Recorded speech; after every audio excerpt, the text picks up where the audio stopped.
Hello and welcome to episode 14 of the NeOtaku podcast. I'm your host, Joji Matthews. Today I'm joined by the usual Mirage Fan and David's Films. Hey. What's up? And we have a very, very special guest. His reputation precedes him, ThatAnimeSnob.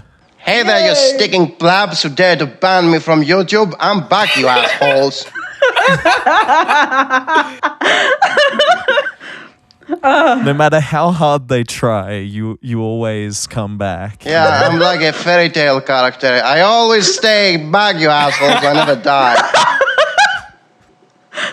You always come back Kill no the matter Snob. what. like an atomic cockroach. Sort of. Sort of, yeah. I mean, I feel like the Snob is a societal role. So when you first left, we had, Econ kind of fill the role for a short time. Yeah. After you started dancing for a couple of days because you finally got rid of me. Oh, man. Yeah. No, that's pretty much what it was, yeah. Was it? I didn't even know. I mean, from my understanding, I was whatever, yeah. There was an odd kind of divide within Yeah. kind of the anime community because there are quite a few people who still want you to be on the YouTube platform because in some regards, you play the role of kind of an anime keemstar. And then, there are other people who were, rejoicing in the deletion of your channel, which I personally don't understand why anyone would rejoice at the deletion of, one of kind of the earliest and one of the strongest kind of anime channels out there. Well, I can think of a couple of reasons. Starts with a chi and ends with a bit. Yeah. True. Chibi is Chibi though, he's To be honest, I didn't actually even know about any of... By the way, if anybody's wondering, our topic for this week is drama and AniTuber drama. So just cluing you in. I didn't actually know about any of the Chibi reviews drama, honestly, until I think it was Digi who brought it up, originally, and I was like, what the fuck is going on? Who's this weird kid? I don't know. He's really emotional. I don't know. Yeah, I was aware that there was something going on because I've seen your uploads before Snob and you have covered his content a lot. So yeah. We've got questions for Snob, don't we, Mirage? Yeah, we do. Actually, if you're interested in talking about it, and these are questions from our fans and whatnot that we're really interested in asking you anything. So from @HexScythe, when should large channels address smaller ones trying to start drama? When they know how addressing it will grow the small channel. So rather, when should you address smaller channels, covering drama from your angle, Snob? There's an excuse for everything. When you mention a smaller channel, they say, oh, you do it because you like harassing weaker people than you. And when you mention bigger channels, oh, you just do it for the views and the money or something like that. They have a pre-prepared answer for any of such case. So it doesn't really matter whom you're going to mention. They just can have the usual answer to that. So what I usually do is mention the big ones because usually the big ones cover all the issues of the smaller ones, and everybody knows them, so it's not like it's going to change anything if I'm going to go for the smaller ones. Especially the very small ones usually delete the video or the entire channel because they're too embarrassed, something like that. It happened with, this is my favorite book. Happened with the... it happened with the This Is My Favorite Book girl, which was such a shame. I was looking forward to her hard-hitting analysis of Chronexia and the 8 If you have 1,000 videos and you have built a fan base, you're not going to go away. You're just going to tolerate it, which is why it's much easier to go for the bigger channels. The small ones just run away. Come back, you fools. We need my drama.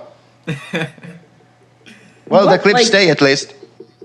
Being that I haven't particularly followed all of your drama and stuff like that, I've only legitimately I heard of you, Snob, through Digibro and like the whole Digibro situation that happened. And I'm just wondering, like, what really got you into wanting to do YouTube like this in particular? Aside from the fact nobody else was doing it in this volume, let's see now. Oh yeah, I was like the oldest in the community, I felt like at that moment. Well, now I know there were like 3 or 4 people older than even me, but they're mostly inactive because they figured out, why do I even bother with these man children? So I'm technically the oldest active member anime fan on YouTube. In a way, you sort of considered like yourself like the father of this community. Yeah, sort of that. Okay. And yeah, it's in my character and even in my family to be very vocal about certain things we don't like. So it fits who I really am partly in real life. And because I really like the medium and then it became like a chore after a while, I decided to be like the guy who is always yelling and arguing on YouTube. Because back then, YouTube could actually allow you to do that. It's not like nowadays where everybody's super sensitive and want to make YouTube the Disney Channel version of it. So it worked for a while, but after a while, also reporting someone or shutting down his channel became easier, and we reached the situation we are nowadays. I find it kind of intriguing from your angle, just hearing what other people have said about your tastes in anime and what you see as anime should be. From what I've gotten, like, I don't know, from people's reflective lens, you seem to talk a lot about Naruto and the entertainment and enjoyment of anime. Like, what exactly is your taste when it comes to, like, watching anime in general? Well, that's kind of a broad question. It basically means my taste has mostly to do with the way I was raised. It's almost the same like anyone else's. The first shows you watch pretty much put the standards of what's supposed to be a show in your eyes. This is why it's very vital to start with a good show, not an average mainstream show. And since my country had no sense of censorship in the 80s when I began watching television, we didn't censor stuff. There weren't late hours and, broad daylight hours for a children audience. So we got to watch lots of weird stuff. And that's my spectrum of what an anime or cartoon, I didn't even know what was a cartoon back then compared to an anime. What animation could achieve was very broad, even as a child, in my eyes. And because it was the 80s and it was the Cold War going on there, it was always this hyper-masculine violence and all that stuff going on with the 90s OVAs. And even in cartoons, I never liked the comedies so much as the action ones. And the 90s were filled with superhero action flicks. The animation was not so good by today's standards, but the art style was so super masculine, and there was lots of violence and explosions. And the more this was changing, because, after the 2000s, we had relative peace, and the shows became far more comedy-based, and you couldn't mention religion or drugs and all that stuff. It started becoming more and more PC and all that stuff. It was getting to me more and more because, I don't like millennials, especially the super sensitive ones. And after a while, everybody said, well, you've written what was it back then? I had written 500 reviews on AniTB and Mal at that time. It was 2010. And people said, well, you might as well start making video versions of them. And it's when I noticed that most of my reviews were negative. So I had to be a grumpy guy talking about anime. It was already there from my scripts, the ones I had written and I was preparing. And before you know it, slowly it turned to what I am right now. But I didn't imagine many people would take it personally. It's only when I saw that people would take it personally that I kept pressing forward towards that. So at first it was, I'm so negative, and because many were taking it personally because I was making fun of their favorite Chinese cartoon, all that stuff. It's when when you are receiving 2 or 3 negative comments on your written reviews every day, after a couple of years, you really wanted to press forward towards that direction because you had to sort of defend yourself. You couldn't just keep pretending, oh yeah, those comments are not there, I'm not going to pretend they are relative. And especially especially nowadays when the meta aspect of shows is even more important than the actual show. If you keep on seeing what people are asking on Reddit, you'll see that many are saying, so why is Series X so famous when everybody seems to hate it? And the most usual answer is that back when it was airing, people had fun chatting in the threads about it. It's like, what could this mean and what's your favorite waifu? And while it was new and fresh and people didn't know what it was actually about, it was more entertaining than the show itself. It was the meta aspect of a show. So when it's all over and done, and you look back and you realize, oh, well, most of it was garbage, and you openly state it, many get butthurt because they still remember the meta aspect instead of the actual show. So they are offended that you're making fun of how they were entertaining themselves with stuff that were not even in the show.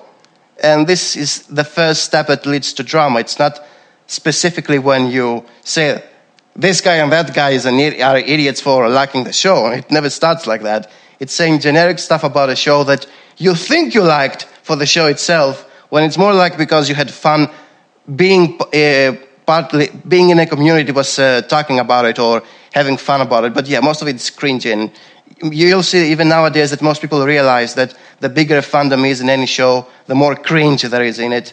Yeah. It's not as closed-minded as it was when I began. People now realize that it's the fandom's fault, not the actual show's fault. So you have to realize it's the fans who make the drama. There's nothing inherently wrong with most shows. That's it for now. So, do you have a kind of resentment of crunchy core viewing habits and how there's this kind of push towards seasonality and active discussion before shows are even completed and such? And is that why you kind of target creators like Chibi Reviews?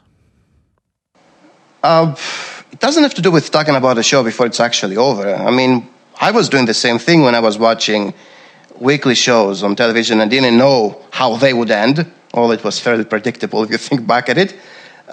It's just that we weren't that many people talking about them before the internet. It's like, 5-10 people at the most in someone's house talking about it. There was never a reason to be very vocal. We knew each other. We were face to face. We couldn't, hide behind the anonymity of the internet or think that, I'm safe from this distance so I can be as rude or as a crybaby as I want to be. So it was different before the internet. So the bigger... I'm guessing you were back... Sorry. I was just going to say, I'm guessing you're back from the tape trading days of anime and anime fandom, if I'm correct? Yeah, you could say that. But it was mostly like a bootleg era of anime because you couldn't buy VHS. You were mostly watching them on television in a bootleg fashion because there were many small channels who didn't give a crap about the rights and all that stuff. We were just bootlegging everything. And it's only in the late 90s when the bigger channels took notice of it and they canceled. They sued basically anyone who was still airing those bootlegs. And it was then when you could say it, but it became more of an issue and you were no longer getting the quality, no, not the quality, the variety and what you thought was the quality about in that, because after that became more PC. That's how it goes. I suppose. I mean, I'm trying to kind of get a grasp too of just what your experience specifically with just anime and anime in the early days was being where you live. You live in Greece, if I'm correct. You live in Europe. I understand that. What's the experience of being an anime fan in Europe now? Is it different than what it is like in the US? Is it similar? I don't know. We don't have big conventions, and 99% of people don't even know about anime, and this never changed. There was a boom. Yeah. There was a boom while the big channels were airing cartoons and anime during the weekends, but after that it died out. People forgot about them very fast. So nowadays, most don't even know what they are. And they don't care about them. And most move to video games. That's the thing with it. Most... oh, damn, my voice. It's okay. Don't worry about it. This goes out. This is taken out. Okay. Most people moved to video games. They became gamers. They gave up on animation and cartoons. And yes, most still consider them either for kids or being for perverts and all that stuff. But the truth is, we don't have a community anymore. It died out.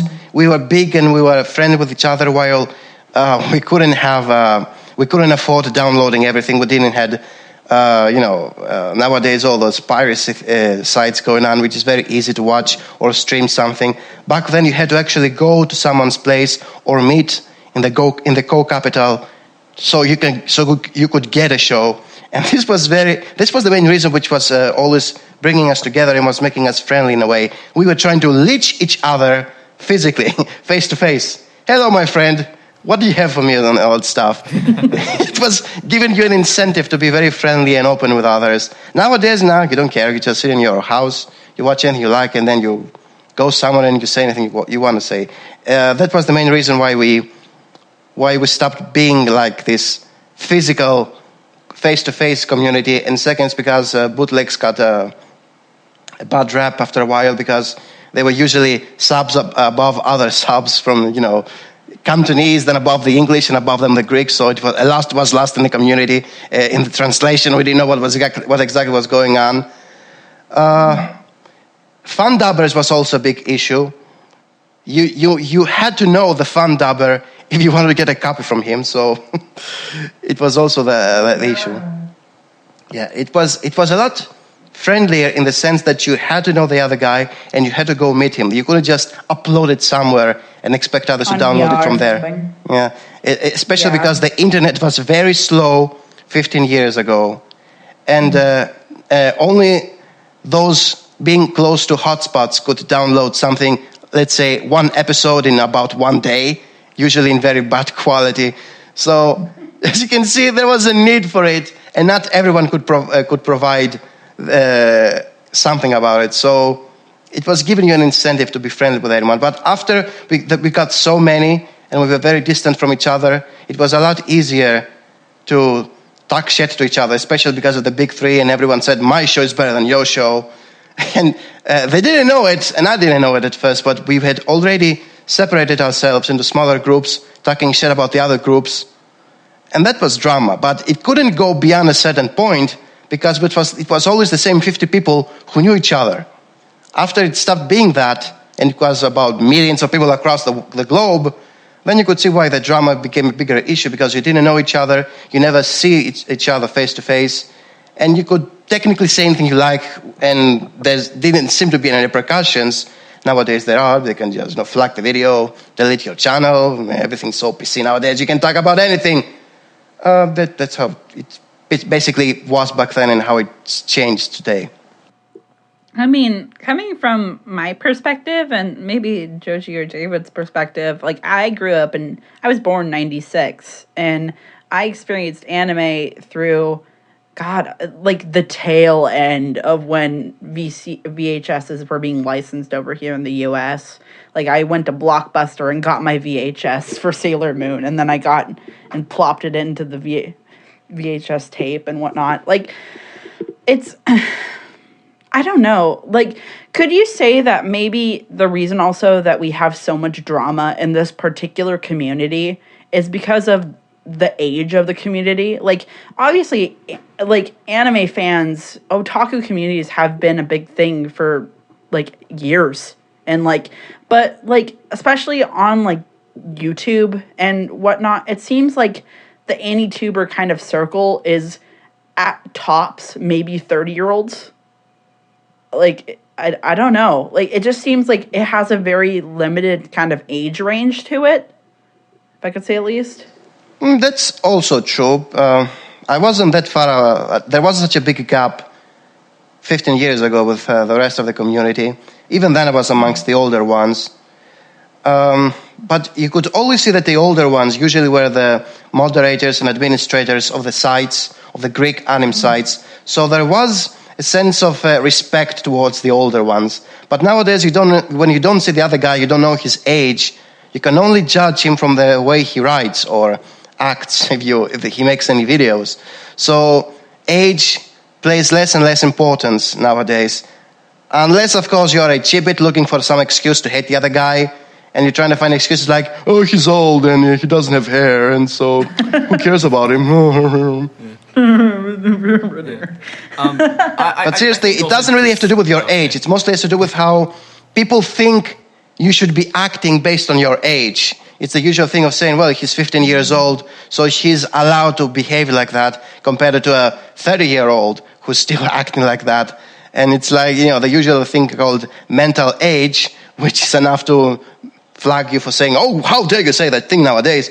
The term man-child means a lot nowadays because as decades go on, and it used to be the same thing about comic book readers. Most comic book readers from 2 decades ago, some of them are still reading comics today, and they are all like, kind of immature about it, still reading comic books after a certain age and all that stuff. So it's the same thing with anime as well.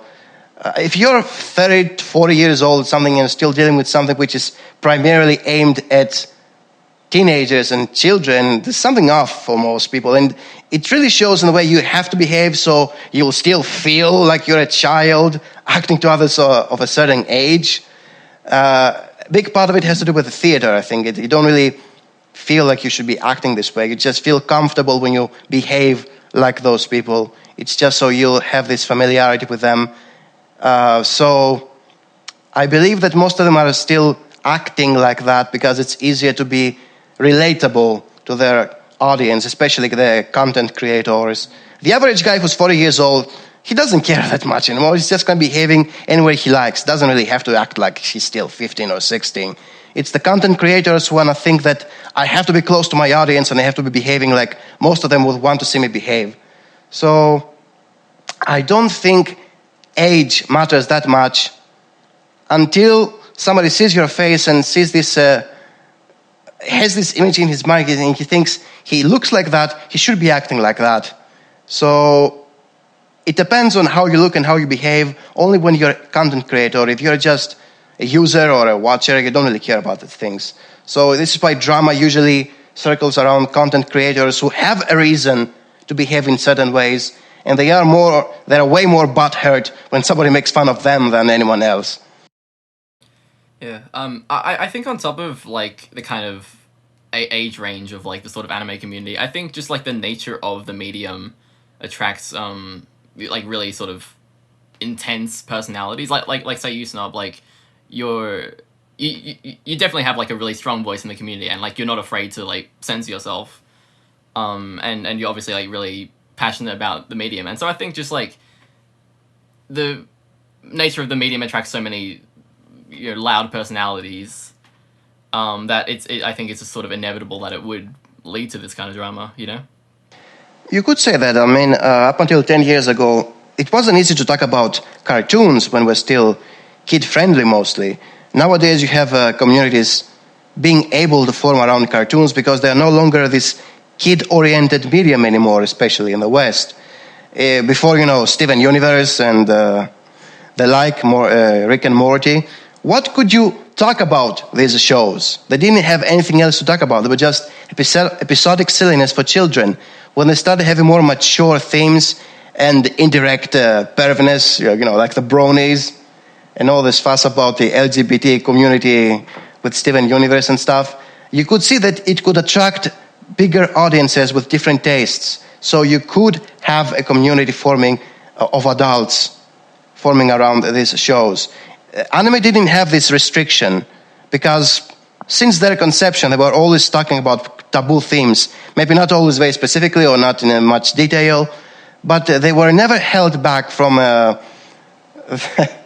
what was it called? The era where, comic books were censored in America and you couldn't say anything you want to say and everything had to be PC for the children. And even that changed eventually, and we have the situation we have nowadays where they can be about anything and anyone. So yeah, you could say that anime could attract more vocal personalities because they had themes and taboos you couldn't find in cartoons, and you had to show your excitement. Nowadays, people are not that excited because they keep on seeing it even in cartoons, even in live-action series. I have to also add how, because live-action has reached a point where they can use CGI if they have the budget, and they have the freedom to curse and show murder on broad daylight. I'm talking about things like Breaking Bad or Game of Thrones. So these are things you couldn't see in live-action. you had to expect to see it only animated, and it was only cartoons who partially could do it, especially if they were underground, or your average anime who didn't held back from showing anyways. So you could see that those seeking excitement had to first look at anime, then at cartoons, then at live action. Nowadays, you can find it everywhere, in any medium, so it doesn't feel that special, it doesn't feel that shocking as it used to be like 15 years ago. So having anime gathering all the weirdos, in a sense, because they all wanted to see gore and violence and sexuality, it was much easier to see how they were all centered around that 15 years ago. Nowadays, they have broken evenly in every medium, even in video games. Video games are not what they used to be like 15 years ago. It's from sprites to CGI, first-person shooter and all that stuff. So it comes back to how we had a reason to center around anime. Nowadays, we have no reason to center around something specific. If we don't like a medium, we just jump to something else, and we usually find something similar to talk about there. It's just so interesting to just hear your perspective on all this stuff. Sorry. I'm just like so sunk into it, I suppose. I wanted to throw another question from one of our fans in particular. This is from Ramiro Sender. Some of you on NeOtaku have been big fans of the PCP, the procrastinators. What are your stances on the recent leave/kick of Mumkey Jones and the series of videos that followed it? Do you have like a particular opinion on the Snob and like the thing dealing with it? Do you know what's going on? Yes, I've checked both sides, and they told me the side of the story, and I see what's going on. And that's always something that happens when fandoms keep trying to grow. It's the same issue with everyone. When you're still a group of people liking the same medium, and you slowly need to grow and accept more members, it's obvious that the newer members will be more different than the core members. And there will be this difference in perception and approaching things. And Mumkey, being a later member of the procrastinators, had a very different way of seeing things. And because he brought over his own fandom, who were apparently, most of them like trolling all the time for fun, this didn't meld well with the previous fandom of the procrastinators. They ruined the comment section, as they put it. They were driving away the former fandom because they were not used to this sort of mentality. And it's the same issue with any fandom that keeps growing. More and more people come in, more and more different perspectives come in. It becomes harder and harder to find a connection. It wasn't the same when we were a small group and we were all pretty much watching the same things on television. When television stopped being the main reason, the main way of watching anime, and anyone could watch any show he liked at any moment, you eventually reached a point where you had 1,000 people, each one of them watching things in any order he liked. It's very hard to find a connection after a while, unless they're watching the same show in the same day and saying, and you could see their comments on some forum. You didn't know these people. You couldn't connect with them. And the same thing happened with the procrastinators, who in their attempt to grow, like any channel would want eventually, they brought in a member who they didn't know was that different. They just liked the way he talked, but eventually his way of approaching things was very different, to the point of alienating everyone. And this created drama because you take it personally. When you're like so many years close to each other and you bring another guy who was there to flavor things but eventually alienates you, you feel bad, and that creates drama. Even when you're face-to-face, it can even happen from when you're like close to each other. That's how I see it.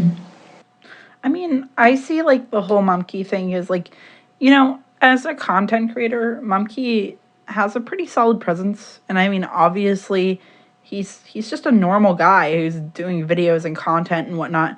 But I mean, it was rather a question of community and culture. I mean, do you think that the group was justified in removing Mumkey just as a member of the podcast in general? It always comes down to selfishness. When everybody keeps acting the same way and he refuses to to hold back on what he's usually doing for the sake of the team, So he's watering down his personality in a way. When you're alone, you can act any way you like. When you're in a team, you have to settle down in a way. I'm not exactly, like I'm doing right now. I'm not usually behaving this way when I'm alone in my videos. So when it becomes when someone is so selfish to the point he doesn't want to change the way he approaches things, and his fandom is there to keep seeing him acting the way he used to act in his own videos when he was solo, it's much easier to see why people nag at each other for being themselves, basically. You're too much of yourself, and this is hurting the team. And this is what usually leads to drama. Mamke had a style of comedy. It was actually the style of comedy that brought him originally in the Procrastinators. And when people realized that, oh yeah, all this trolling is actually hurting those who are here not for the trolling, it's then when they realized that he had to change. When he said, I cannot change, this is who I am. This is why everybody who follows you guys from my fandom is here to see and is here to comment in the similar way as he does in my videos. And they didn't like that. And nobody was changing. And before you know it, this happened. As just from somebody who's you could call me if you wanted to from back in the day when you were in the heat of it, a Digi fag, but oh no. I want to kind Are you still? I want to kind of. Did you realize what a man-child he is and he's slowly turning into me? What is more? I have no idea what that is. I can definitely recognize that. I mean, I think Digi is, being a Digi fan, for so many years, I've kind of recognized that some of the people who follow him and just his content, just him, just have this very lick the boots of Digi kind of ideal of him, rather. His fans are very dogmatic. I don't know. That's I bet you've seen that too. I wanted to ask though, what do you still have the same problems with Digi that you had back when you first started covering the Asterisk Wars videos or anything like that? I don't have to have the same issues with Digi because Digi changed. He's no longer the same personality he was when I first started talking about him. He changed by himself. It's like he realized as he grows older that, oh crap, all the things I was saying were wrong. It's like, oh, I don't want to admit it, but the Snob was right, duh. And if you see when he's saying stuff in his videos, and it's like, that's usually not me, but I realize stuff about Mo and all that stuff. It's like, aha, now you agree with me. See, I was right all along, huh? I never felt like I ever agreed with Digi. It was always Digi slowly agreeing with me. I felt like, after a certain age, after you're 30 years old, your mentality doesn't change as fast as when you're a teenager. When you're a teenager, every year can be a new experience. Your tastes constantly change. But after you're 30 years old, your tastes have hardened to the point you're yourself every year. You don't change that often. So younger people are much easier to eventually reach to where you are, or maybe completely different direction. It depends on how they change. So I don't feel like I changed since I began being part of YouTube community. I feel like as people grow older, they either give up or slowly see what I was saying all along. So I agree less with Digi because Digi is slowly becoming more and more like me. Not the beard part. I hate the beard part. I don't know. So, yeah, you go ahead, Digi. In a sense, would you kind of regard yourself as this kind of red-pilled litmus test within the anime community of kind of, I don't know, self-identity and that kind of thing? I think I consider myself to be the guy who's trying to make you realize stuff a bit faster than allowing you to do it yourself. You could say that is red-pilling, and you don't have to take it that personally. It's just that I want to speed up the process in a way. And most people don't like it because, who's this guy appearing out of nowhere trying to make fun of my fairy tale? Something like that. If they don't realize that the more people are being vocal about the negatives of a show, the easier it is to see the negatives of the show. Even if you don't fully agree, you see what most others who are not fans of a show see in it and don't like it. And this used to be very certain and very obvious in many older shows. Let's say Gintama or One Piece or Attack on Titan.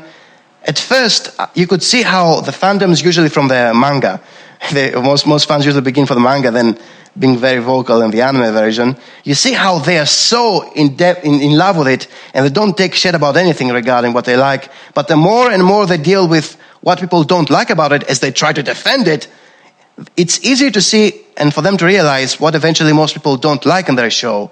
And they have to accept it after a while. It's like, oh yeah, it's A, B, C, D, the 5 things others who are not fans of the show don't like about it. So at least when you're red pilling people, even if they don't agree with you, it's easier to make them see why others don't like it. Because I keep on finding people saying, why doesn't everyone talk about this? Or why isn't this number one on any database and something like that? When he gets answers, even if he doesn't agree with them, at least he has the reasons of why not everybody likes it, for whatever reason that is. I'm not entirely clear on what you mean when you say that Digi's like becoming more similar to you. Could you sort of elaborate on that? He doesn't like it more as much as he used to. Listen, he has made several videos lately, which is like animation is not that important. It's like when he realized Hibike Euphonium uses pretty visuals and lesbians just as queer bait.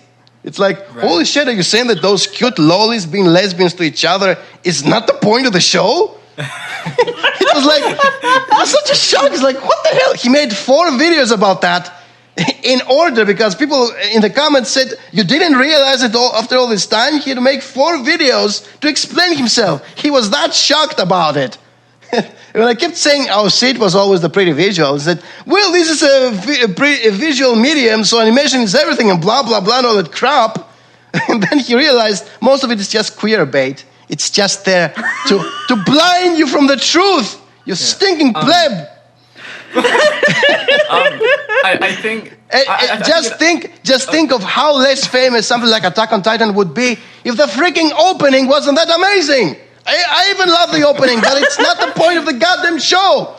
You freaking cosplayers, you got enamored with something which says like the opening. Jesus Christ. Okay. These are shallow reasons. These are all shallow reasons people used to excuse why they consider a show amazing. No, there are superficial reasons which you like make them seem to be 100 times more important than what they actually are. They are not that important. I always say script is always more important because, I grew up reading books, mostly comic books, but even comic books allow you to see what counts as good storytelling after a while. When you move from Popeye and Asterisks to freaking Watchmen, you see the difference. And having variety in what you're reading or watching is also very vital. And that's the problem with most anime fans, at least nowadays. I don't feel like people are trying out different things that just stick to a couple of 2 or 3 things, what we call shonen tards. Even shonen tards are separated into X title and Y title. They don't see outside the box that much. And as you grow older and get tired of something and try out new things, then you realize that the Snob was right when he was talking about that things you like in My Hero Academia are not that unique after all, you stinking plebs.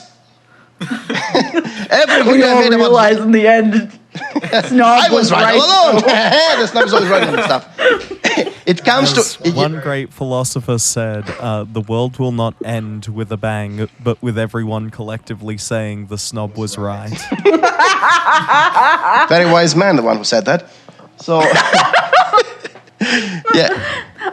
Take any fandom you like. It usually has to do with not looking outside the box, not thinking outside the box. And the recent one which blew up was My Hero Academia.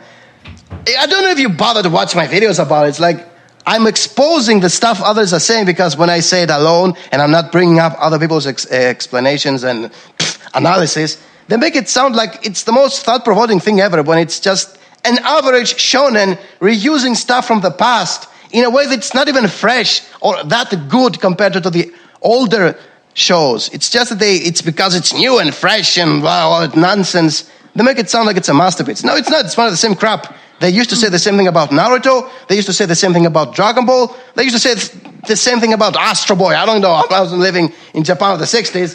But it's always the same shit. When something is new and apparently innovating for its time, you make it sound like it's more than what it used to be. But the more it ages and other similar shows come out, or at least you realize older shows did the same things in a similar or even better way, it's like, oh yeah, looks like it wasn't that good after all. So this red pilling is necessary for people to wake up faster. So, okay, of course, I also like doing it. It's also my personal reasons. I'm a selfish asshole, liking to break apart and making fun of all this shit. It's because when I was a kid, this wasn't done like this. It was better in my time. Also, as you grow older, you take it more personally. You know, if you want to stick around watching anime when you're like in your 30s or your 40s, you must take it more personally. Otherwise, you have no reason being here. When you're surrounded by people half a third of your age, you need to have something else to keep talking and watching anime. And for me, it's like when I was a kid and blah, blah, blah. So I take it personally. And I keep on bringing up examples from my childhood and teenage life so I can have something to support and love. Because I certainly don't love any of the recent shows. When you don't like any of the recent shows and you keep loving retro, it's like, well, why don't you just stop watching anime if you don't like the recent ones? So you have to take it personally. You have to keep on mentioning stuff which you used to like as a kid and bring those as the gold standards, which nobody seems to accept nowadays. And it happens almost automatically after a while, you know? I think it's really a tributary of like what funny enough Digi would say about like the gonzo otaku experience of you have to have passion for this medium because you're not going to get anywhere with it. You have to be passionate about the things that you love in like anime in particular, because it's just, that's what it is. It's anime. It's that. And I don't know. That kind of sticks with me, you know? I don't know. If you could say that. You could say that if you're not making any money out of it, but anyone who makes money out of it, he cannot really say that because it's no longer a gonzo experience. He's living out of it. You see how many people nowadays turn to Patreon and keep on saying, please support me on Patreon. What gonzo experience? Just do it for the freaking money. As long as you're not making any money, you could say that. You could just say that I'm dealing with a medium which is so niche, I might as well be very passionate about something that not many people care about. Well, nowadays, anime are far more mainstream, and people are making money out of it. Yeah. Screw this gonzo experience. You don't do it for that. When Chibi, you saw how Chibi started crying several times on screen, saying, "Please, I'm not making any money," and all that nonsense. He does it for the money. He doesn't do it because he likes doing it. I mean, he likes doing it because he makes money. But everything he says is done specifically to pander his audience. He's a pretender. He's a fake. He doesn't really say what he wants to say, despite saying he's being honest. No, he's not honest. And I keep on exposing his lies because he is a fake fan. He's in for the money and the fame. So this is what I keep on trying to prove to people. And when they attack me, I keep on showing these videos like, what can you do? You can keep getting red pill and you keep on refusing reality. What is this, North Korea? So... What is this, North Korea? Oh, man. Oh, geez. I do sympathize with you, though, Snob. Like, I'm finding that, like, as I'm getting older and watching the anime fandom grow in general, it just doesn't feel as special as it used to, you know, back in the early 2000s or, like, even the late 90s. Like, it's just really different than what it used to be. And this may seem like something kind of like, I don't know, just like pessimistic, but like, it doesn't seem like anime means a lot anymore to like be a part of it over here in the West, especially. Yeah, it's sort of like drinkable water when people didn't have that much of it. When it used to be still rare, not many had it. You said, yeah, that was special. Not everybody could drink water without getting sick out of it. But the more it becomes commonplace and everybody has it, it's no longer special. Everyone can get some. Now it's like, it doesn't mean anything. And I still remember the good old days when I used to say, I'm watching anime. What the hell is that? What most people would say. Haha, it's for mature people who like violence and action. And nobody else could see that besides me. I'm special. What can you say nowadays that makes you special as an anime fan? You cannot say anything. It's filled with any type of fetish, any type of taste. People are being cringy all day long for various of reasons. What can I say to people and say, well, I'm watching anime. Oh, poor soul. Of course, it doesn't feel special when it's filled with these weirdos Because there's so many different people doing different stuff, and it's like, this is not special anymore. This is not longer me being part of a community, but I feel like it's personal. It's no longer personal. Look at all this. Who are all these people watching my anime? It's like, this is not me anymore. I know that nowadays for me, like, if I'm, like, mentioning anime, they're like, oh, did you watch Attack on Titan this season? Did you watch Tokyo Ghoul? I loved Elfen Lied. And I'm like, what the did you watch the Pokemon anime? I'm just like... When I was a kid, it was just Dragon Ball, Sailor Moon, and maybe Pokemon. I'm talking about the TV series.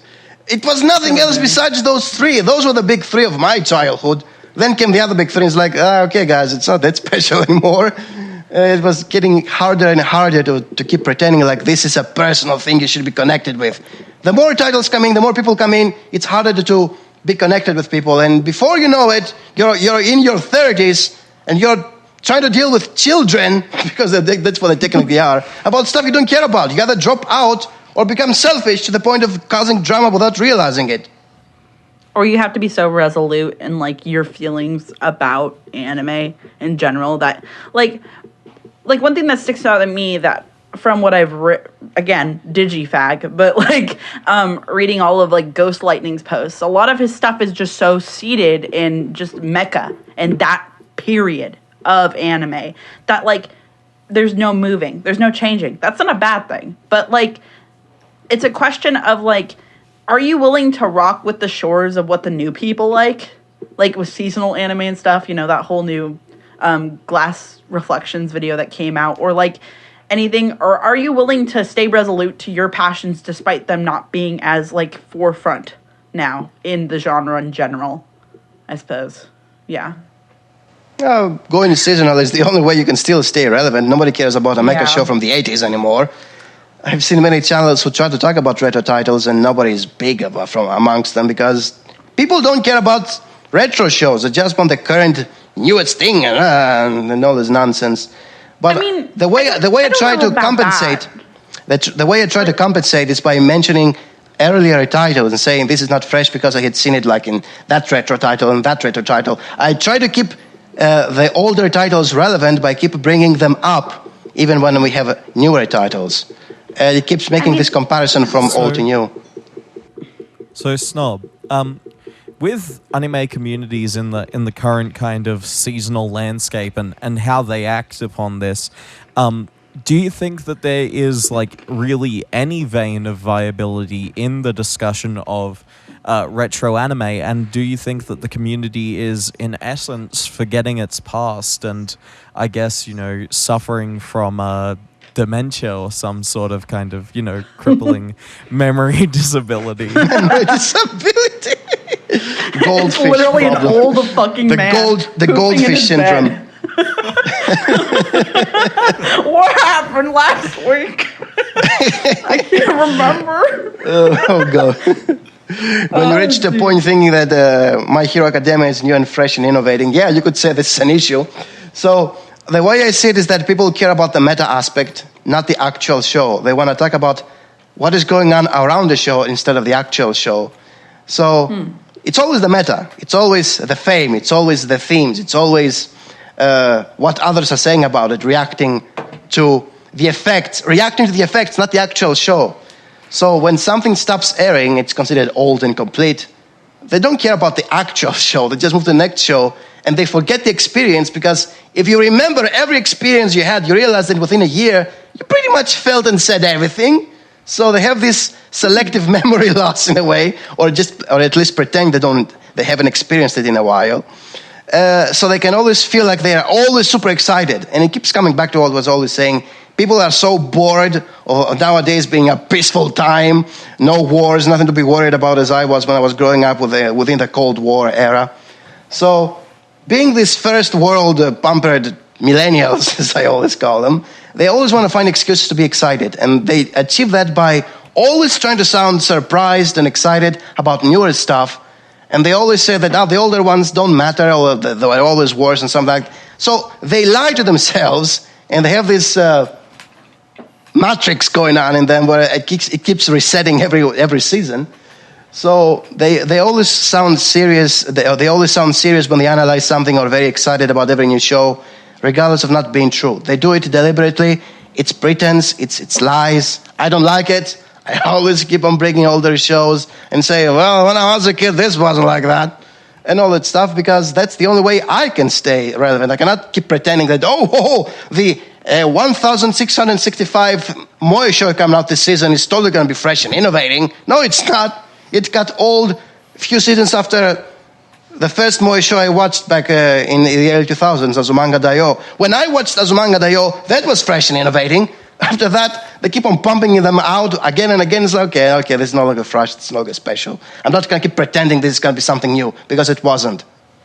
But it's this difference in mentality where people love new and freshness and excitement. And I cannot do that. It's not in my character. I cannot pretend like I'm always excited. And this comes out as negative and causing drama and all this nonsense. I mean, I can definitely sympathize, though. Like, I'm personally of the opinion that a lot of these new shows that are coming out, like, people, I don't know, like, maybe I've just become jaded, but, like, the newest, like, seasonal anime just really doesn't stick out to me as much as it used to back in the day. I watched, like, anime constantly when I was in middle school, like, back in the revitalization, Western whatever the fuck people call it, of, like, Code Geass being aired and whatnot, and then Death Note coming out, and then that kind of golden time, I think people usually recognize it as.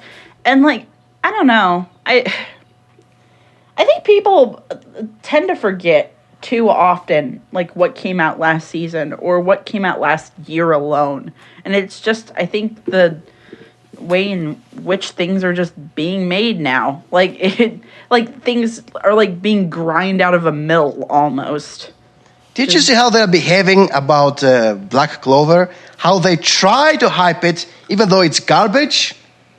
We have reached a point where it doesn't matter how good a show is. It matters how many things you can talk about it. The meta aspect I keep saying about. And the more the industry realizes that it doesn't matter if we make good shows or not. They're just going to watch it and talk about it anyways, those idiots. They're going to keep on dropping the quality of those shows. We have reached a point where people pretend they care about Black Clover. This would never happen 10 years ago. But they keep on trying to talk about it as if it's fresh and new and innovating, all this nonsense, just because they want to talk about the current shows. And this is a problem. And I even trolled everyone back in April's Fool's Day, when I still had my older channel. I can't find this video yet. I said, first impressions of the second season of Attack on Titan. And what I basically did is like, now this happens, which later on, spoiler, this will happen. And then, we see this part, but later on, spoiler, this will happen. And you see how everybody freaked out because I was technically spoiling everything I'd read in the manga 3 years ago, and yet everybody else was pretending, I wonder what's going to happen next. These are lies. You know what's going to happen next. This didn't happen in the first season because most people didn't know about the manga. It was fresh to them because nobody had read the manga yet. But 3 years afterwards, everybody pretty much had read the manga, so it wasn't fresh and innovating anymore. And I exposed these lies by saying my first impressions about a story I've read 3 years ago. And I spoiled everything. And everybody freaked out. I mean, did you... I don't know. I haven't watched the video, but did you put it like a disclaimer that like I've read? No, I didn't. It was April's Fools. Why should I put a disclaimer? Disclaimer, this could be a joke. No shit. Disclaimer, lol. Lol, get fucked. Oh man, jeez. I know. Yeah, do you think that this kind of false hyping of series like Black Clover is to at least some degree to the extent of Western companies like Crunchyroll's parent company, Elation, which is an AT&T subsidiary, getting involved with the actual production committees of anime and kind of, their share in the pot of money that comes at, throughout the broadcast from advertising and such, kind of being doubled by the fact that they're also selling the service to you. Do you think that kind of that false hyping of a series like Black Clover comes at least to some degree from that? I always believed that the company would always promote a show regardless of how bad it is, even back before the internet, any channel would promote a series, any series, regardless of its quality, as the best new thing. So no, I don't think this is a new thing, especially nowadays. Companies are always trying to promote something regardless of how good it is. Nobody's going to openly say, this is good, watch it. It's on the channel. Of course they're going to say, please watch it. It's going to be good for whatever reason. So no, I don't think this is a new thing, a new reason. It's been always like that. I mean, it seems like something that's like seeped in from the video game community of like people like seeing projects that they like and like wanting them out and just hyping them up through the hype train on forums and whatnot, like back in like the NeoGAF days, and like that just being a thing. And then the game comes out, it's garbage, and they want to protect their purchase, so they're gonna vehemently protect the series or like the games that they like, I suppose. That's how I see it, at least. I don't know. Let me see here. I'm kind of like looking at this season. I didn't actually know about any of the Black Clover stuff. I don't follow any of these like communities. I've been watching Blends this season, and that's Moe trash, but I love it because it's good Moe trash. I love Blends. It's anything but good Moe trash. It's horribly offensive. How? How is it offensive? They put cat balls when they should have put NeOtaku. fan service. This is... Damn. Why we kicked Mirage? No, why we kicked Joji from NeOtaku? Cat balls. God, that's so fucking weird. I just... One thing that stuck out to me that you said, Snob, was that nobody really watches retro anime or cares about retro anime anymore. And I'm kind of curious about that because it seems like from my circles that people care a lot about retro older shows. Then again, I run in like Pause and Selects like Discord and whatnot, and just communities like that. Like people still give a shit about like Legend of the Galactic Heroes or Anne of Green Gables or shit like that.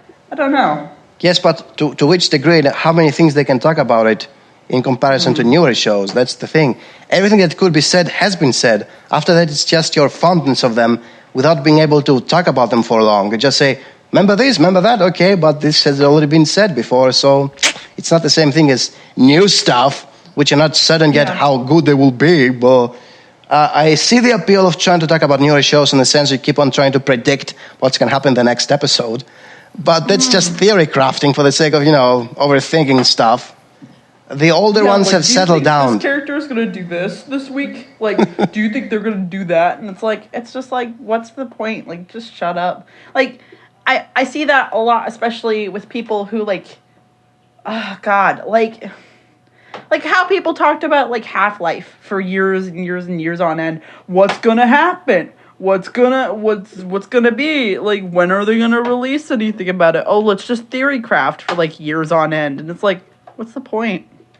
I mean, they try to maintain their excitement by theory crafting, but it's never the same thing as the actual thing. And it usually, like almost always never meets their expectations because they have raised them so much from all the theory crafting, and they are never satisfied with it. The same thing pretty much happened with Attack on Titan, all these theories about what could be happening around there, what's going on in the basement, and when they eventually cut the answers like, oh, that's it. It's the same thing that's going to happen with One Piece. When eventually One Piece ends in 55 years from now, and they find One Piece, the actual One Piece, who's gonna be pleased with what One Piece actually is, whatever it is? It doesn't matter what it's gonna be. You're not gonna be pleased. You have hyped it up for like 100 years when it was still airing. You're not gonna like the outcome.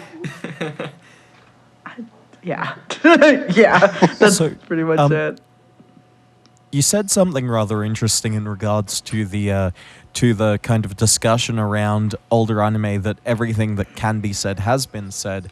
And that interests me because I still see a series like Neon Genesis Evangelion. I knew it's it. just because I'm trying to say everything about that series. Yeah, how much of it is not overthinking, which is added based on current events, and in comparison to the show that was made like, 15, 20 years ago. It's not the same thing because you keep on finding new content because you keep on comparing it with things that happened after the show was made. If you compare it with how things were specifically when the show was being made, everything has been said and done. It's just that we didn't know the circumstances, and it took us a while to find out what exactly was going on in Japan and the director's mind to realize all these things. The rest of it was just overthinking. The whole religious aspect and the whole connection with psychology was the overthinking part. I was part of that community once. I know exactly how it was. When eventually I found out the socio-political situation, the economy going on, the crisis they had in the 90s, and how Hideaki Anno was growing crazy and making all that stuff, and how they were running out of budget. It's then when I realized what exactly what's going on in the show. Everything else is just added material. You're just finding connections with other things. So I don't accept anything else besides what was going on exactly at the moment of when the show was being made. Everything else is extra fast, which is also why the rebuild movies feel so distant now. It's like, this is just stuff you're adding because it's been like 20 years or 30 years. This is not really Neon Genesis anymore. It's something different which you try to update by including more stuff, and it's so distant from what it was like back then. Or I felt the same horrible existential crisis when they made Gatchaman Crowds. It's like, what? This has nothing to do with the show I was watching as a kid. What is that? This is no relation and all that stuff. When they try to update something to the point it's no longer relevant to the time it was originally made, it's no longer the same show. Can you imagine something like what they did recently with Spider-Man? It's like horrible. Spider-Man Homecoming, where they changed everything about Spider-Man's origin, Peter Parker and not Uncle Ben dying and just being this millennial, insecure boy in control under the wings of Iron Man and stuff. What? You changed everything. You tried to update it. So instead of being a teenager in the 60s, now it's a teenager in the double O's or 2017. And it feels so distant because this is not the Peter Parker I grew up with. This is a different Spider-Man. It's no longer the same thing as I grew up with. So when you try to update something and I don't know, add material, take out material which no longer feels relevant, you end up creating something which is not the same thing. It's something completely different. You might as well name it differently. But they don't because they're trying to sell a name, and this is so alienating. I mean, the one thing that sticks out to me, though, like, about your argument that everything about Evangelion has already been said, from the production standpoint of it, of when it was made.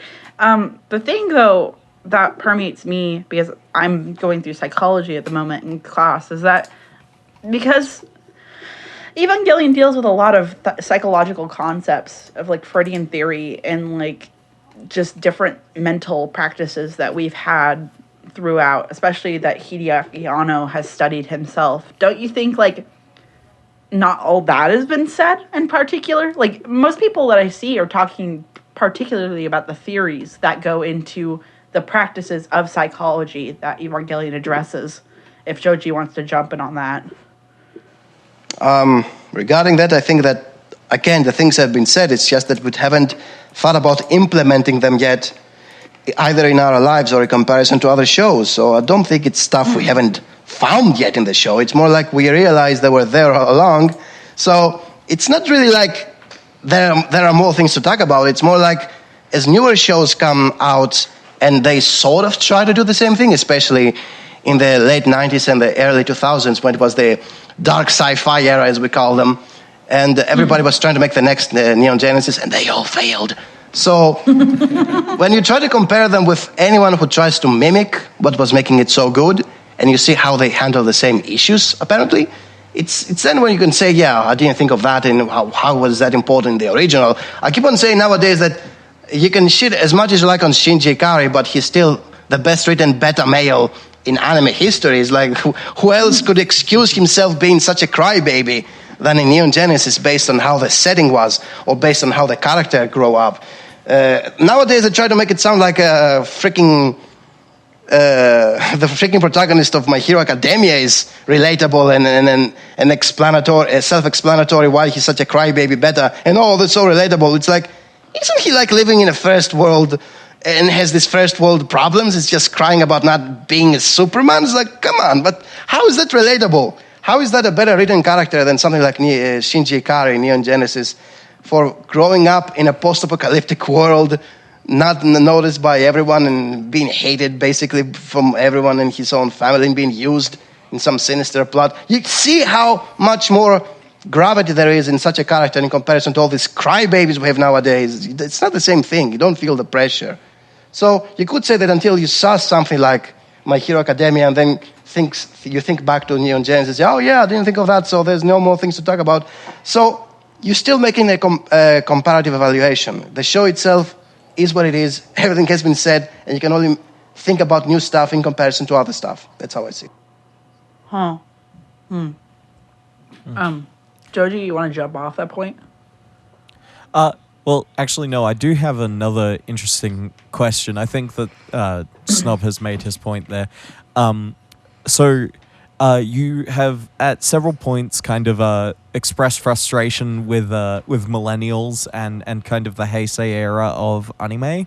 And so do you kind of echo the same concerns of someone like a Toshio Okada or a Hideaki Anno in terms of how kind of anime has been interacted with in the past few years and as how to like the kind of movements surrounding it have changed drastically? Are you talking about the whole anime was a mistake thing? Yeah, sort of that, and also the anime will die in the next 5 years comment of... Yeah, I don't know about that, but as far as I see it, anime is already dead for the past 15 years because it's not the same thing I was watching as a kid. But aside from that, it cannot die as long as America seems so interested, especially, Netflix keeps on pumping out money for more shows and more shows. What was it, like they have 40 titles prepared for next year or something? So, Yeah, jeez. yeah, I feel like they cannot die as long as they can be funded by other countries. And the same thing pretty much happened in the 90s and the late 80s. Because, in the first economic crisis, most Japanese animators went to America and worked there. And we had so many good cartoons thanks to Japanese animators like the Thundercats and the Transformers and many other action shows that were drawn and animated by Japanese. This is why they were so action-filled and so good for their time, because with proper budgets and somebody who's writing a script, it's not about fucking your own sister, you can actually have a good show. Seriously. I think that someone, as long as not PC, I can make it so PC to the point it's like you can make anything in the West nowadays, but it has to be comedy and PC and it's not going to be exciting. So as long as it's not that safe for the family, I think we're going to see a new renaissance of anime in the West, because they can have the budget they never had apparently, because they always run out of money and they cannot stick to the quality they were producing in the earlier episodes, and they keep on saying that, and they die from overwork. As long as they work these issues out, I think we're going to get a better average quality per show coming out in America than it does nowadays in Japan, because they will be treated better, they will have more money, and we'll go from there. Although I think that the next step is virtual reality. They're just going to try to find some way to make it everything 3D, and you're going to be wearing those weird glasses, and you're going to be seeing stuff around you. Oh, I'm a Chuny in real life now. I'm a Chuny in real life. Jesus Christ. Oh, God. One thing I've been thinking about, just to kind of jump back over to the drama topic, because you were talking about, they're doing it for money. It's not gonzo if they're doing it for money. What are your feelings on Jeff Thu in particular? Who's he? I don't know him. Jeff Thu, he's Mother's Basement. Mother's Basement. Yeah. So I don't know how much money. I don't know how much money he makes from his videos and his Patreon. Didn't check lately, but he's a classic example of a pretentious overthinker in my eyes. When you talk 10 minutes about the freaking opening, what is it to think about someone who can talk about something that's not pretentious? If you think about it when you want to say something, it's not normally going to take more than 2 minutes. Everything else besides that, it's just fluff. If you talk for more than 2 minutes about anything, you're just stretching it. As I call it, you're trying to reach the 10-minute mark so you can make the most out of a video nowadays, because that's how your YouTube algorithm works. I can never talk for 10 minutes in any video. I'm merging my older videos nowadays when I upload them, when I re-upload them on my new channel, and they still cannot reach 10 minutes. I merged 4 videos with a similar theme, and they're still not 10 minutes. And other people could just sit there and repeat the same thing again and again and again, 15 times in a row, just so they can reach 10 minutes. Jesus freaking Christ, I cannot do that. So I think they're overthinking it, they are overstretching it in a way, just for the sake of making it sound better than what it actually is. They have this reasoning in their minds. If you keep repeating it enough times, people will actually believe it. It's like a lie, you know. Say it enough times, people will think it's true. So no, I don't like the guy. He's overthinking stuff. Talking about the opening, what does the opening mean for a show? Absolutely nothing. Half the times they're not even showing things that are going on in the show. I disagree, because I think there's a lot of value in what Jeff does, because I at least in his early What's in an OP videos, he didn't really stretch it out unnecessarily. But I think what the What's in an OP series does is shines a light on like the actual like directing talents of the people like directing the OPs, because like as he extensively elaborates on, like there is a lot of symbolism and like reflection of themes of a show in their OP. So that's my stance. Directing can only improve the experience. It does not improve the actual show. That's what I keep on saying. Directing is very good. It makes a show watchable or unwatchable, depending on what you expect to see. But it's not making a show better. Does anyone still remember all this nonsense we're talking about? Red means death in a race and all that crap? Oh, we're in the past. Now we see letterbox, black bars up and down the screen, so we'll know this is the past. Because we're too dumb to remember this is the past. See, most of it's just visual now it's a gimmicks. film reel and... Again, I think to be fair, like there is aesthetic quality in that. But yeah, no, I like it's a fair point. It's like they're trying to point out the obvious. That's why I keep on saying people expect to be given chewed food and make it something so easily digestible to the point they no longer think for themselves. Like, do we really need all these visual cues to understand what is going on? Come on, how dumb are you? I grew up watching cancer quality anime. 50 megabytes per episode. I had to use my imagination to understand what the hell was going on.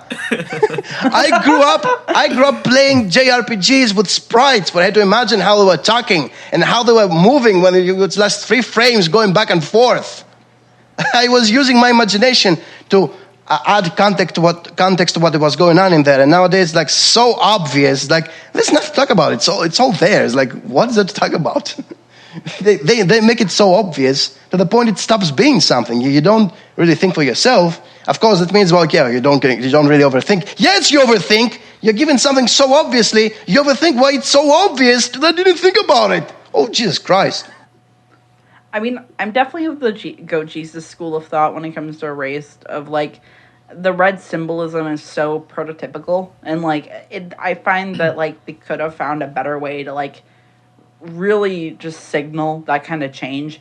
It felt like such a simplistic way to like mark a scene like that, and I don't know, like, but going back to Jeff just as like a content creator, you know, I loved his original videos, like his first like batch of What's in an OP, but my personal frustration and what I thought you might want to illuminate on is specifically the way he markets his videos, as well as like shills, as we would say. Like, do you find that the shilling just in the anime community in general is just fucking annoying and bullshit, and I don't want to watch it as a fucking viewer? Because I know I don't. Does anyone still remember the time when there was no monetization on YouTube?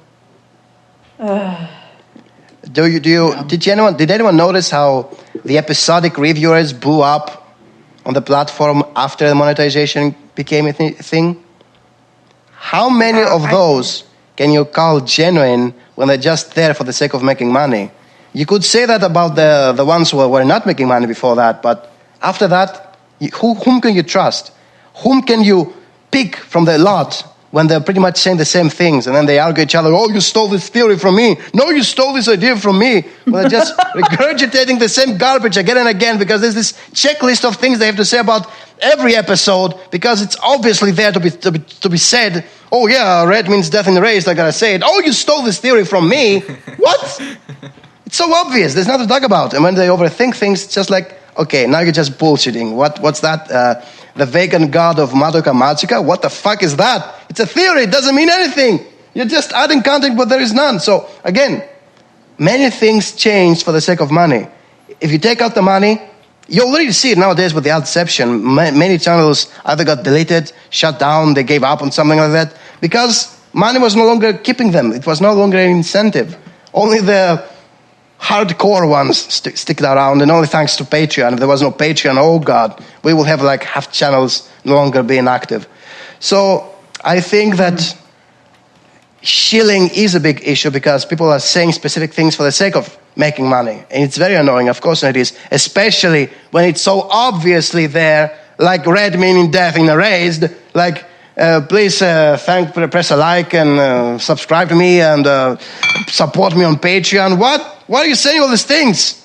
Why are you saying them? It's like you don't trust your viewers to do it on their own? Huh? Because you want the money? All this stuff. So yeah, it's very annoying. I don't do it. Did anyone watch my videos? I hardly do it. I don't do it maybe once in my monthly updates, but I don't mention in every single freaking video. I don't even link my Patreon or something because I'm not doing it for the money. Especially now.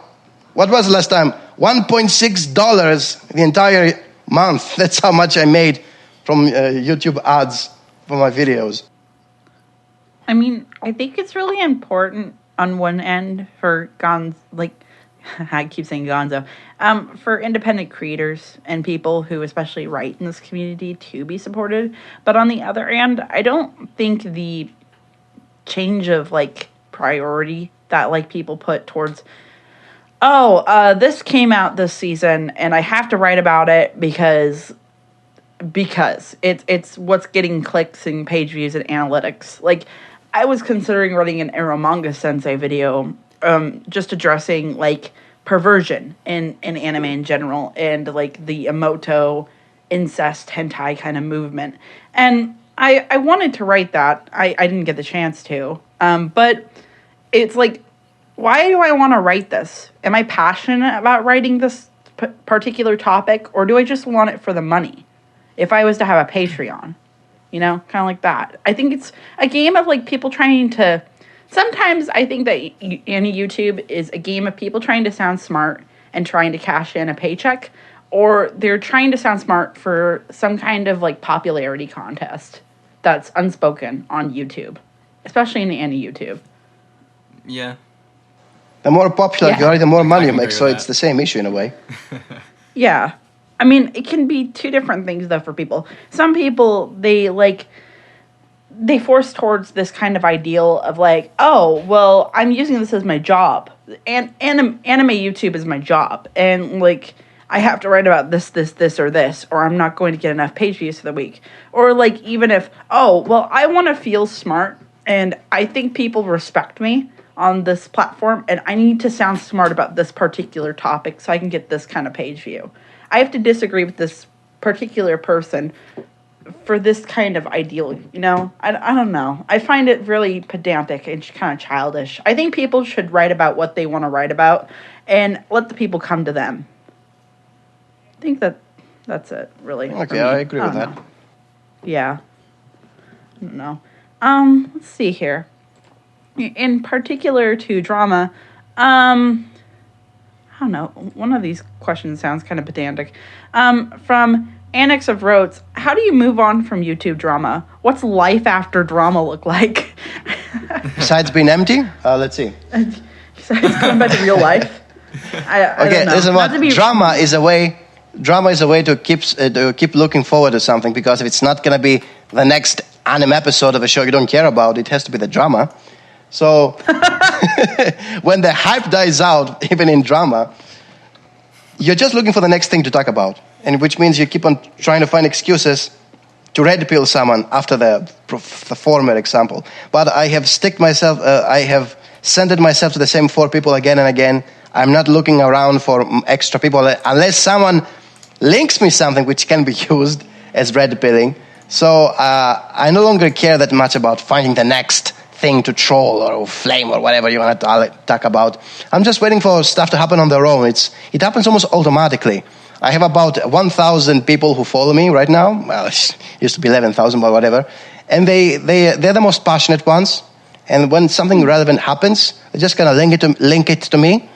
And they'll say, try to make a video out of this. So allow the others to do it for me. It's like, oh, so you want me to do a video based on this, huh? I'm feeling, a need in this particular case. And I can thank Twitter and Chibi and Digi Pro, who usually talk about recent stuff happening in the community, so I don't even have to search them for myself. Let's see what the recent videos have to say. Oh, this is what happens. Okay, I can make a video about that. For example, all the bullshit in any recent shonen I'm making, I'm not reading the manga. I don't have to read the manga. I'm just watching the episodic and chapter reviews others are making, and it's like I'm up to date. Oh yeah, you guys are saving me all the trouble, and I even have footage to make fun of. Thank you, Double. That's how I see it. Did you do anything on particular with For Never World? I didn't hear anything from you about that in particular, of the whole For Never World Digi drama that happened. Oh, that was tunnel vision, basically. It was selectively picking up something. First of all, For Never World and his goons who actually agreed with him didn't even listen to what Digibro said. They didn't even listen to what he said. When Digibro said, I'm too bored to put a freaking DVD in the DVD player disc or something like that, he didn't literally just mean that. It just meant, I'm too bored to go through all this fuss, and he used the DVD as an example, and For Never World made it sound like, oh, this guy's too bored, so he's turning to piracy. That's not what he said. What he basically said is that when piracy gives you the same stuff as the genuine thing, why would you pick the genuine thing which costs you money? I'm too bored to go through this trouble and pay money when I can just do the same thing without paying money. That's what he basically meant. But it's like, no, he's too bored to raise his hand and push that disc inside the player. No. So it was completely, there was no reason to argue with this, okay? They didn't have like a different perspective. They completely misunderstood what he had to say. And yeah, Digibro has this big problem of talking like for 3 hours about a simple topic to the point people get confused after a while. It's like, of course I'm gonna be confused about what you're talking about. We're gonna talk about for 2 freaking hours. Come on, it's a 3-minute issue. Remember coincise? Remember this whole fuss about making a podcast about what means coincise and keep talking about 2 hours about it? I mean, there was the whole thing too with the Digi gets drunk and talks about Giguk and everybody and like the problems of the anime community and everything, and then it just seemed like a monetized, like put together kind of situation of like, then Jeff did like, what's the name of his podcast? Weebcast. He did a Weebcast, which we happen to have a more consistent upload schedule than they do. Yeah. Winking into the microphone. Wink, wink, nudge, nudge, kick, kick, shrug, shrug. I don't know. Like, God, it's really just skeevy. It feels like people are just trying to make money off of the drama that happens, when really it should just be like, this happened, it's over, we need to move on. It's just the thing. One thing I wanted to highlight in particular is that, from being in the anime community from my time, like specifically YouTube anime, people have kind of characterized you as like, almost like a wrestling heel kind of character in the anime YouTube community. How do you like feel about that? I'm not sure what a wrestling heel is. So like wrestling heels are pretty much they're the villains. They're the villains of wrestling. Yeah. They're like the villains in wrestling like stories that happen like WWE, where like they're kind of set up to be like the bad guys that fail, but they're just still endearing characters, kind of like the main head character. Like, I don't know, like, people seem to characterize you like you're pretty self-aware of how you speak to people in your critical analysis and whatnot, and you want to be like a villain, kind of like. Do you think that, really? Well, let's say it this way. When I was a kid, in almost every cartoon I was watching, the villains were always more interesting than the heroes. So I grew up with the mentality of saying, well, at least the bad guys are more interesting than the heroes. So when you're trying to complain about something, you feel like you're being a villain. So it was following the same logic, but trying to sound like a villain doesn't exactly sound like I feel like I'm a grumpy old man nowadays. Maybe I was like a villain the first years, but now I feel like a grumpy old man closer to it, because I'm no longer trying to sound like I'm the villain. I'm more like, I'm the Batman of the anime community. I'm the hero nobody wants but really needs. And as I always joke about it, I may not like shonen, but I'm a more shonen hero than those who like the shonens, okay? Because shonen heroes never give up. They keep on pressing forward. They don't betray their ideals. And all these freaking shonen tards who keep on talking about them, they have no conviction. And they always nag about it, and they drop off, they delete their videos, like, shilling and all that shit. And yet, look at me. Me, the guy who's like three times the age. That's an actually really poignant point, Snob. I don't think you've ever said something that quite poetic. Oh man, jeez. All right. Wow. I'm more Luffy than every Luffy tard out there. Okay, that's the basics of it. I mean, I find that, like, shonen fans... I mean, we're obviously post-Naruto. Like, Boruto's still a thing, of course, but, like, it's not as big of the peak as it used to be. Why you say Naruto in specific? It could be, like, the big three. I just want to lump them together. Yeah, just in general, the big three. It just seemed like, I don't know, around me in particular, like, Naruto was the big three. Like, people, like, didn't barely talk about One Piece. Like, I was watching Bleach at the time when it was airing on Cartoon Network on Adult Swim. And, like, but Naruto, God, I fucking hate Naruto. I really don't like, I have some deep-seated childhood issues with Naruto, but... Did he touch in a bad place or something? It's more like it took Sailor Moon off the, like, air of, like, Adult Swim, and it pissed me off. That's a reason to get it personal. Get upset. Oh, jeez. I want to kind of get an idea. What are your, like, top 3 favorite shows? If I could throw something at you like that. Oh, well, if you check my top 70, which I made last time, and it's the same it was for almost a decade now. It's Legend of the Galactic Heroes, it's Tatami Galaxy, and it's Full Metal Alchemist Brotherhood. And you can throw in Neon Genesis if you like. That's pretty cool. That's interesting. I'm wondering, so, like, what exactly, like, gravitates you towards Tatami Galaxy in particular? Like, it was finally a school-based anime with internal monologues that wasn't bullshitting its way out of problems.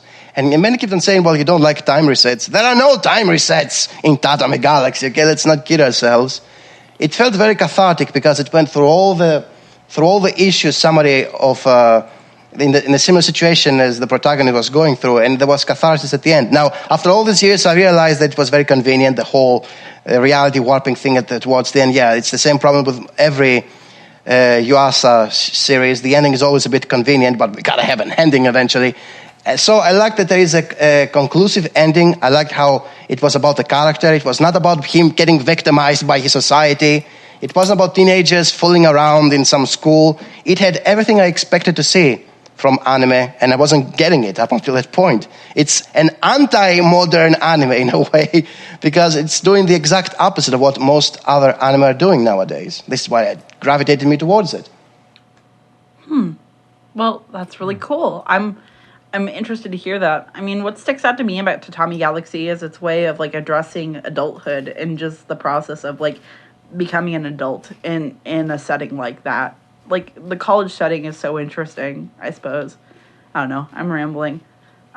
It's not the college itself, because there were many other college-based anime, and they're all just pretty much the same high school setting with a different name, basically. Yeah, I feel you. I get that. Like, maybe it's just me. I guess, like, you know, some people talk about particularly the setting of just a high school setting being just so oh, it's just a part of the genre. You just got to get over it. But, like, it's really interesting to see, especially, like, different settings in particular. I think that, like, anime, as long as you're not watching slice of life, it's kind of removing itself from that of always being in high school. I don't know if you guys feel that way, too. Oh, the best slice of life are not set in high school. I agree with that. Like Barakamon and what was the other one? Right now, March Comes Like a Lion. These are not based on school. Yeah. These are not based on school. They might have it, but it's not focused on it. It doesn't really matter. So the more detached they are from the usual high school setting, the better they are. So the way I see it is that there is always an easily digestible formula in every generation. I grew up watching mecha, and all mecha pretty much follow the same formula. Okay, I'm not going to deny that. The best mecha are the ones who don't follow the formula, in the same sense that the best school or the best slice of life anime are the ones who don't have schools in them. So it all depends on thinking outside the box and using the stereotypes not in the same way. Like Neon Genesis was apparently a mecha, but it became far more than just a mecha. Full Metal Alchemist was apparently just another fighting shonen with adventure elements. It became way more than just that, and so on and so on.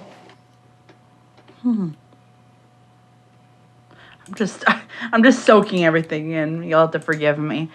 I think we should kind of close off this episode as we're kind of getting towards the longer side of our run times as per usual. Yeah. Yeah. Okay. Let me just add my final thoughts regarding the drama. I think drama is necessary. I think we must always be critical. We must not let things slide. We cannot have a community of yes men. Okay, we must not allow nothing, absolutely nothing, not just anime, to be just a huge echo chamber, or as the nastier word for it, the circle, you know. So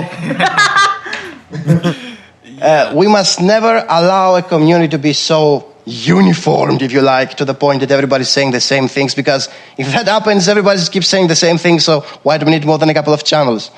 We must always point out what we consider being a mistake in both the industry and the content creators.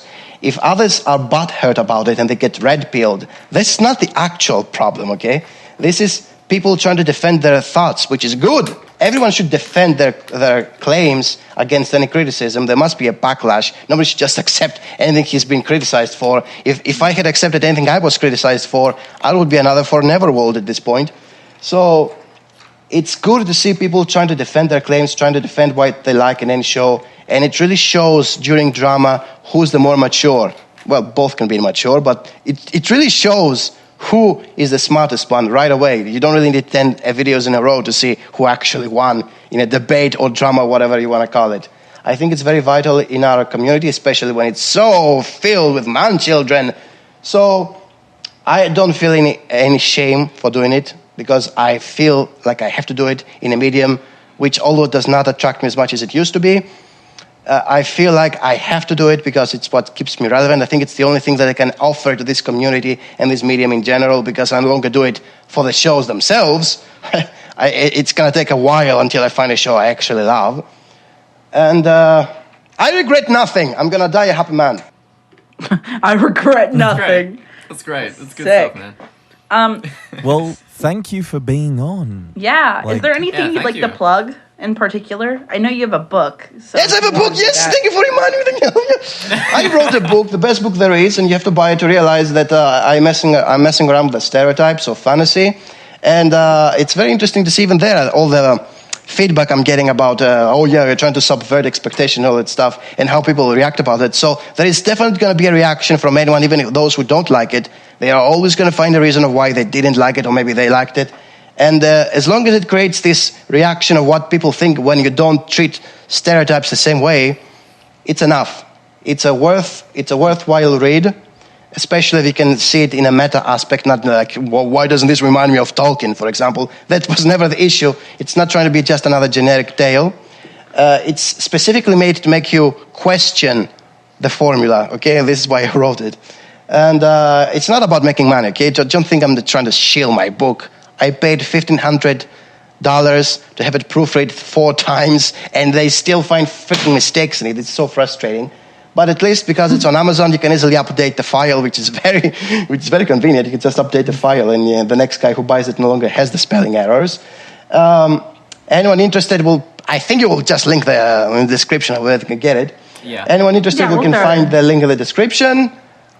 This is what I'm trying to promote these days. I have a Patreon, but I'm not going to link my Patreon because I'm not here for the money. See? Right, yeah. It will be very helpful if you share around my channel and that I have returned to YouTube.